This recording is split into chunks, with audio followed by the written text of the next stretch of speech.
All right, welcome back to Collective Conversation. This week coming to you not only in podcast form, but also via video, because we know that right now are unprecedented times, extraordinary times, and this week, virtually everything that we're doing, I'm doing my absolute best to be able to capture via video and us to be able to connect with you so you can share this in some different formats this week as well. So this week on the podcast, you guys know Cameron Lee is our campus pastor, and his wife Nicole Lee, who is our children's ministry coordinator. And so familiar faces to the podcast, but it's been a long time since actually our faces have been in collective conversation. Familiar voices for sure to the podcast conversation. So listen, for me, just at moments like this, for us to be able to sit in the same room, together at moments like this and be able to have these conversations are really a big deal. And so in the very least today, a part of my goal would be we're still here with you and we're still walking with you, and we are in so many ways business as usual in a very different way than the norm at the same time. And so we continue to be here, as we like to say in these moments, you know, the church has not closed, right? We've not packed up our bags and thrown in the towel and say, hey, we'll do something sometime in the future.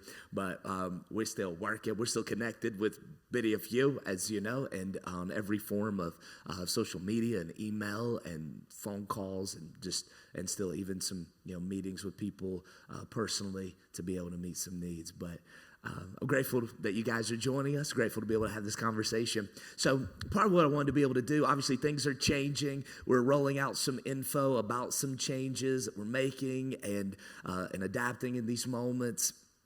And so we're not having our physical gatherings here this weekend at our physical location. We're having several online experiences, and there's more info being pushed out in other places in regards to those kind of things. But also as a part of that, I wanted just to ask you guys and have you speak into our audience about really, though, the uniqueness of this time, why we're still encouraged, why we're still actively engaged with people and not just throwing in the towel. And so, first with Nicole, who, again, is our children's ministry coordinator, right now is such a unique time for families. Right now is such a unique time for kids.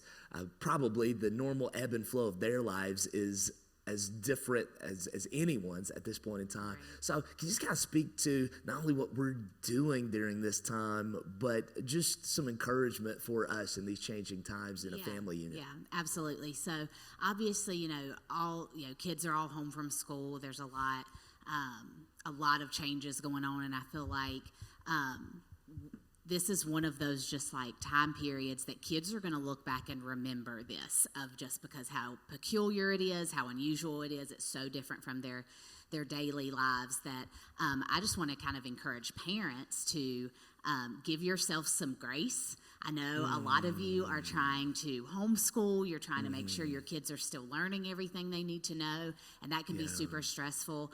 And we even talked a little bit, before that, kids are at school all day. All of that time is not learning specific.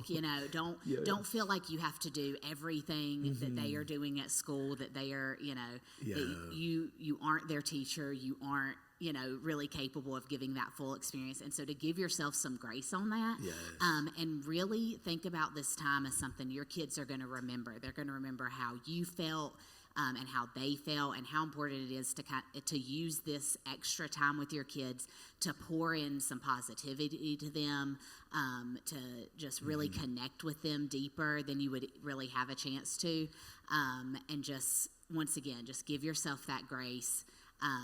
Don't make it so hard on yourself. Appreciate all of this time for what it is, and it's extra time with your families, as stressful as it might get. And in addition to that, I know we are really going to miss having our kids here this Sunday, since we aren't meeting publicly with with everybody in the building. We're having our online gatherings, but I am going to be sending out an email to parents this weekend that will give you some resources that your kids can still get a little bit of church at their level. And I'm really excited to be able to do that. We've got some worship videos we can send out with the lyrics and dance moves, and we've got their memory verse and just kind of what they would be learning in their lesson, super simplified, that you can still get that to them. And I think that will be a really great way to still kind of keep that consistency for them. Even though we aren't getting to go into Kids Co this weekend, we can still talk about what they would have learned and do the worship and all of those things. So I think that's going to be really great. Yeah, I'm very excited about that. Yeah, go ahead. Yeah. I just think it's so cool that parents get to have this opportunity with kids. That the parents don't always know everything that goes on back in Kids Co, but really be able to worship together with these videos that these kids have been doing.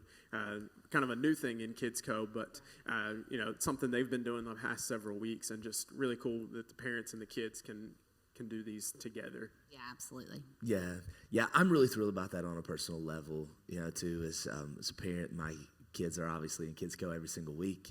My son Creed, who's 6, and my daughter Rosa Kate, who's 3. And so, they regularly are singing these songs. They're regularly talking through some of those things, and then so I fully plan on going through these songs and stuff with them and participating with them. And really, what's cool is I think they're probably going to be excited about being able to teach me some of those things, because obviously I'm not in the room with them when I'm in here on Sundays, and so they're going to get to teach me some stuff, and I'm excited about that. I'm excited about just embracing that, and that's really the most encouraging thing right now that we can do as well, like in the family unit, is to be able to embrace these moments that we have together that are unique.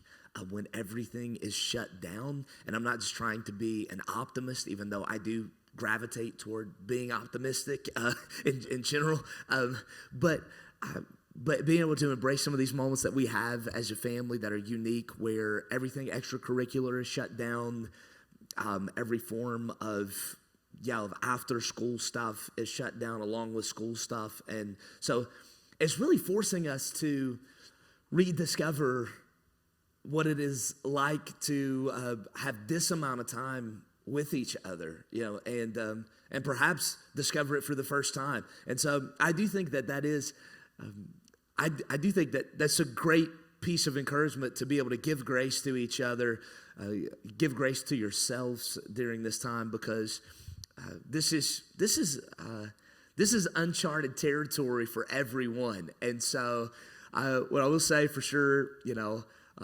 I've been in that, really strange, don't judge us camp of people. Like we've homeschooled our kids, granted not for very long, but just a little bit. And I would say for sure that in these moments like this, that and you'll find some really, really amazing things about your kids that, ask them what they typically do, what they typically learn, how they typically do some of those kind of things.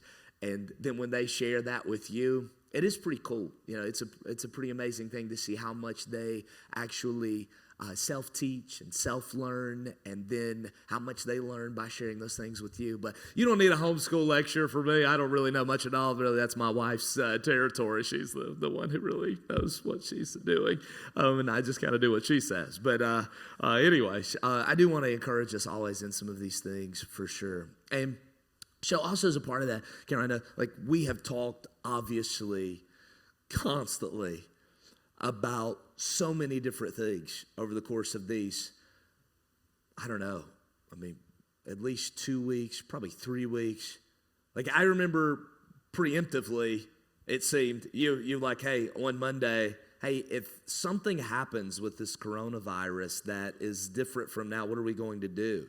And I had thought about that about this much, like I had thought about that, and I thought, okay, I'm seeing these things from around the world, but it seemed so far away still. Yeah. And then quickly has become the thing that it is.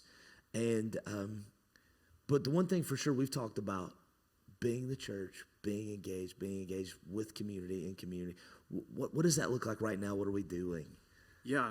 So, as you shared a moment ago, Nicole, some exciting things and opportunities, and I think this is another one that, unfortunately, this is a really difficult situation for a lot of people, and there are a lot of needs in our community, maybe needs in your own family, in your own life, and we as a church have an opportunity to step in and meet physical needs in this season in a way unlike we've had in quite some time. Yeah. And so, on our website, on the homepage, if you scroll down, there are two links there toward the bottom. One says simply, "I need help."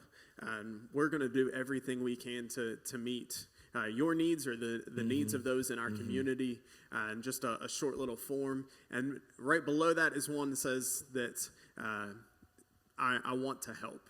And we've had quite a few people from our church, from our body, who have said, "Hey, I'm willing to help. These are the times. This is what I can do."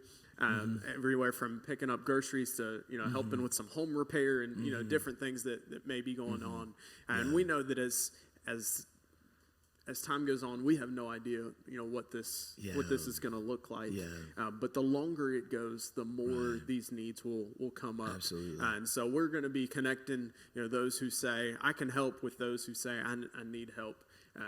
Whether it's toilet paper or some groceries or something else. That we're really excited about that opportunity to really physically be the hands and feet of Jesus for those in need in our community. And just being able to meet as many needs as possible in this time. Yeah, and we talked a lot about some of those things, and so one of the things that we have tried to not do, we're not hoarding up supplies. So if you're out there and you're wondering, do we have this massive warehouse full of everything that everyone could need? Absolutely not, because we've been advised to not even try to do that, even if we could, right? And so we're not doing that. But what we have started to see happen, though, already in this is that people are saying, hey, here's some stuff that I have right now, and I have more than what I need today. And so if we get to a juncture in which we start to run out of stuff, we may see a sharing of stuff, and a sharing of resources, really unlike any time that we had before. So we're organized and set to be able to do that, even out in front in advance, should we get to a place in which we need to do that. And so I'm very encouraged by that. Yeah, and if you have something you're like, hey, maybe you could use this, feel free to fill that form out. Let us know that, and we can call on you as that need arises. And if you know of a need and you say, well, I can take care of that myself, don't feel like you've got to send it to the church for the church to be able to do it. You are the church. If you need some empowerment, let this conversation right now be that to go be the church, meet that need if you are able to, and also let us know. We'd love to know about that. That's not bragging. That's not conceited to say, hey, my neighbor needed this and I had it, so I gave it to him. We would love to know that.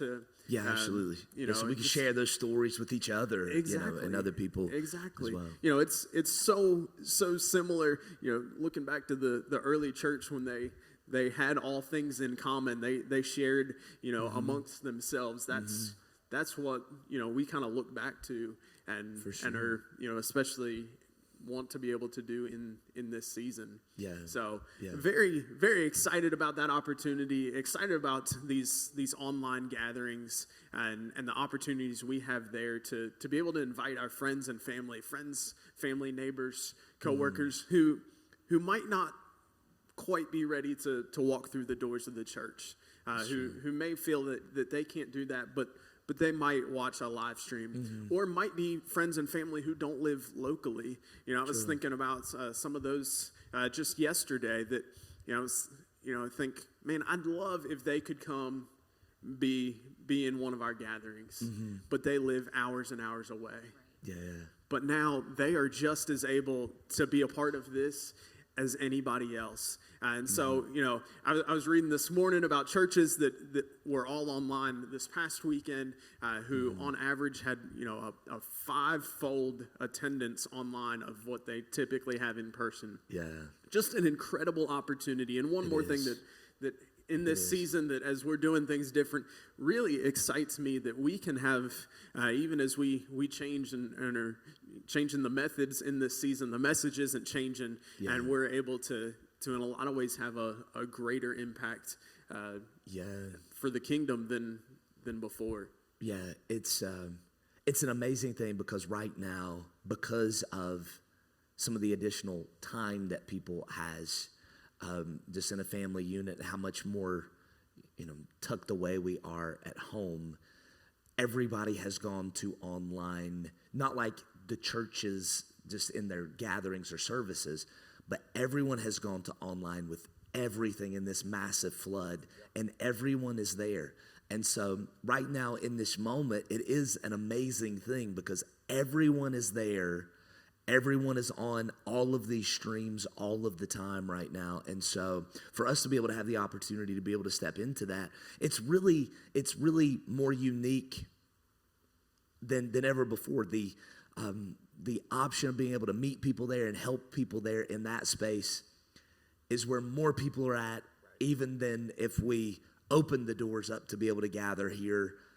Actually, more of the people are actually there. So we're all about trying to get to where people are, right? And we've done some crazy stuff to try to meet people where they are, right? And so we've popped up, and had gatherings in different places. And so many of you know we've had, college collective gatherings at hotels and around college campuses. And we've done, prison gatherings and things like that all right now are things that we are not able to do in the same kind of ways that we've done before. But now there's this opportunity, and we're going to do the best we can with it, right? Definitely. One question I had that I wanted to pose to the two of you, as if you've been to our physical location, if you've looked around on the website or social media very much, you've seen this phrase, "You belong here." It's on the banner before you even pull in the parking lot. It hits you right in the face when you walk in the front door. It's on the floor as you walk into the auditorium. "You belong here." What does that phrase? What does that mean? What does that look like in this season when? Here as a physical location is not an option for us to gather. What does it mean to say you belong here? Any thoughts there? Yeah, I love that.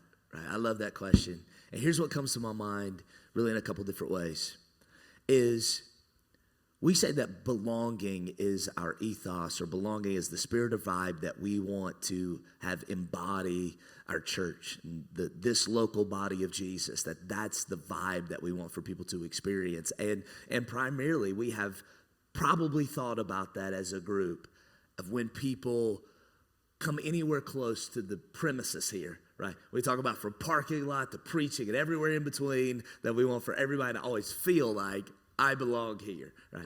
And that's an amazing thing. But what I have hoped would catch on all throughout, not just this time, but throughout the last year, is that sense of belonging is actually our posture. That sense of belonging is my unique posture, that I feel like, okay, I have a community of people that I belong to. That are people who love God and love people. And I belong as a part of that people.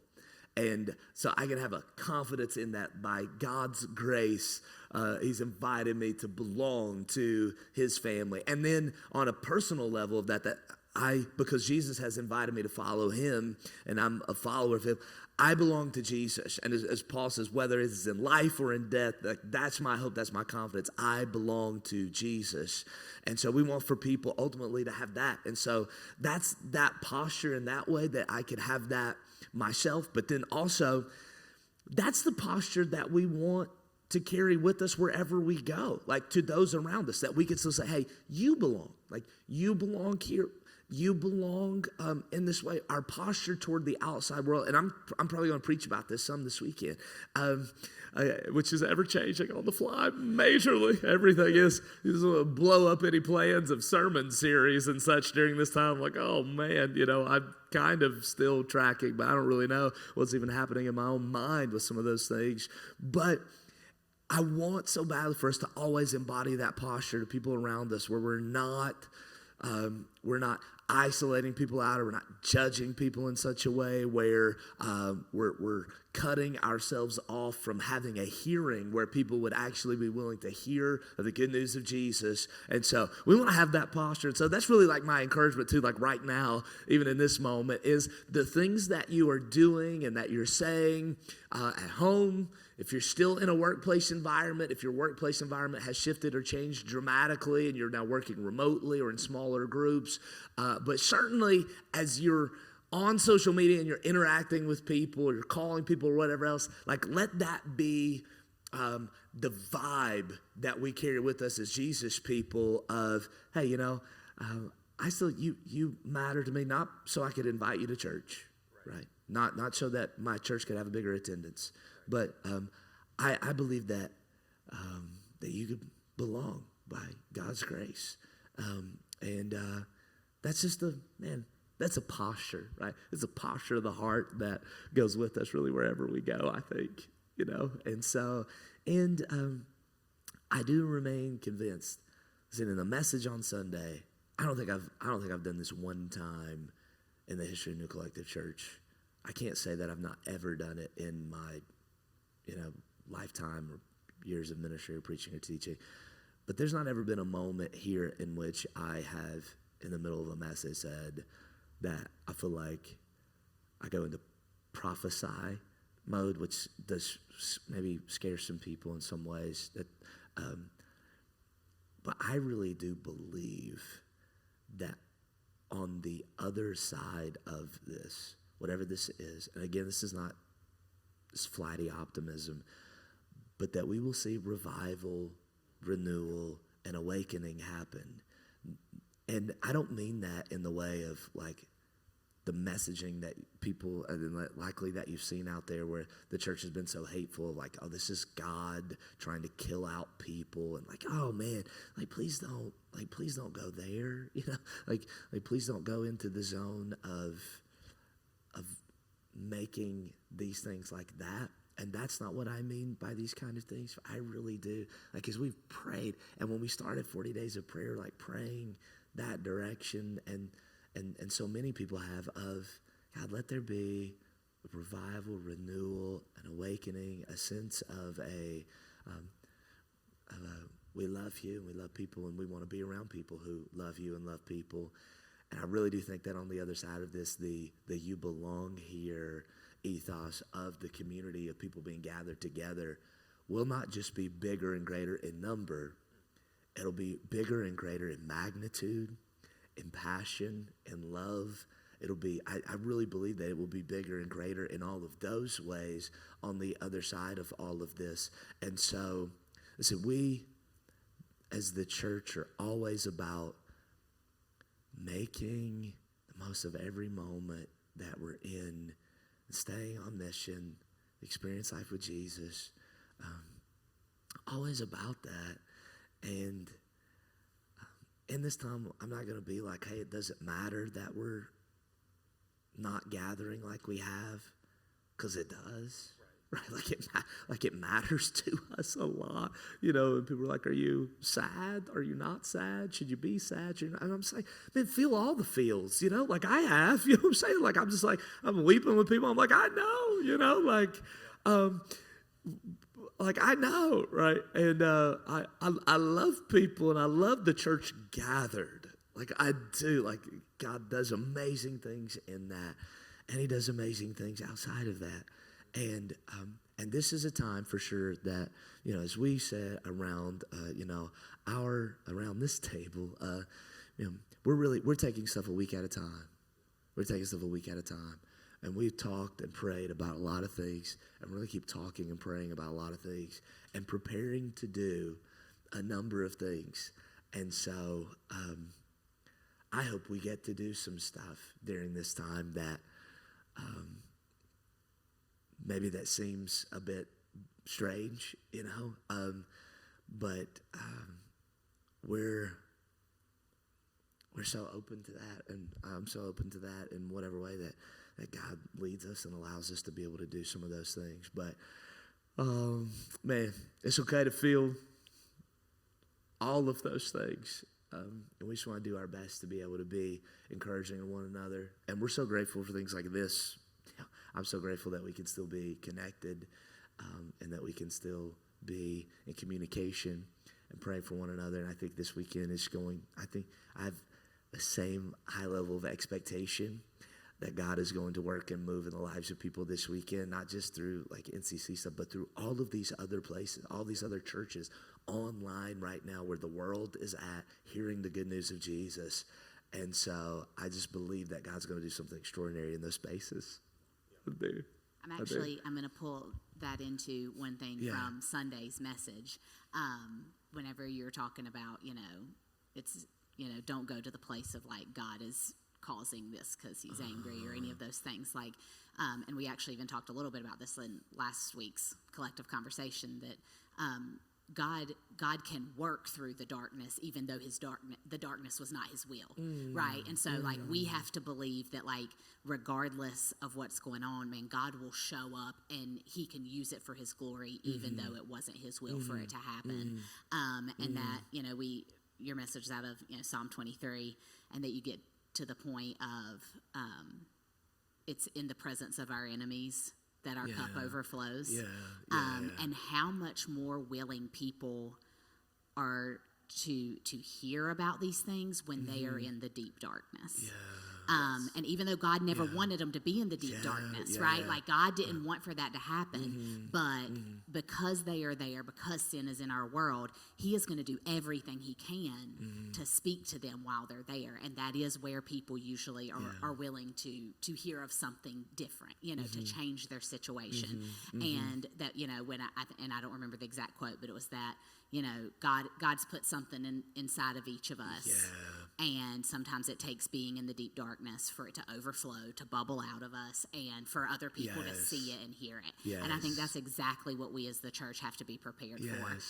As scary as it all might be, and once again, you might feel scared, and that's okay to feel some fear, but then to still know, like, man, God is waiting for us. He's working for us. He is there. He is ready to do something incredible through this and after this. And that's what we really have to have that faith to see. Even though we're scared, we're fearful, that faith, we know he's going to work through it. And I think that's so important to really remember during all of this. And he's going to use each and every one of us, and all of you listening, watching right now, use all of us as you mentioned in that same kind of line on Sunday about that we are all we are the light of the world, a city on a hill in that darkness. And there's no doubt in anybody's mind right now that this is a dark time.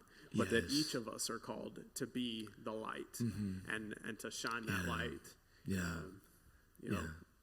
where we are. Yeah, absolutely. And so I think those are great places for us to land this time, this conversation together. It is walking through the valley of the shadow of death. I will fear no evil, for you are with me. And looking at stuff and being able to say, it is scary. It is not the way I want for it to be. It is nerve-wracking. It is troublesome. It is all of those things. In the world, we will have trouble, right? And Jesus lets us know how to overcome the world. And just being able to be honest with ourselves, being people of faith in Jesus, doesn't mean we're fake people. That's never helpful. Where we're like, sure, fine, it's probably not a big deal. Everybody just blah, And looking at stuff, and there is evil, right? And there is difficulty, and there's trouble. There's things that we, for sure, that we mourn over. Blessed are those who mourn, And so it's okay. It's okay in all of those ways. And we do find our hope and our encouragement in knowing that he is with us, God's with us, and we trust him. We trust him. And so we want for you to know, we're here for you. Please reach out to us, connect with us via social media, send us messages, send us emails, contact through our website, personally on social media as well. I want to be able to connect with you. And we're spending right now a lot of our time really around the clock, just talking with people, praying with people, encouraging people. Well, we're going to be as present as we possibly can be, even as disconnected as the world feels right now. We want to be those present people who are full of faith and trust in Jesus. And so that's what we're doing right now in this time. And so please let us know if we can help you in any kind of way. We love you so much. Thank you guys for joining in this collective conversation. By the way, you can go to the podcast and go back if you got a lot of free time. You can find every message and every collective conversation in the history of New Collective Church, which is like a year's worth of stuff. And so if you need to binge listen to something and you like this, you could go binge listen to a lot of stuff during this time. And so around the table, we were kind of discussing right now, we highly recommend. I myself, even though I preach some of these messages, I actually go back and listen to some of those things myself for some help. And so Anxiety Awaits series from the fall, I've gone back and I've started listening to it. Like, okay, like maybe we can glean from some of those things from that time. Maybe God prepares us in some ways with some of that. And then all the way back last spring, Nicole mentioned to me earlier about interpreting isolation from the Rift series that we did, that right now could be a time in which that is helpful as well. We just want to help you with anything and everything that we have. So thank you guys so much again for being a part of this. We will talk with you more soon. We love you.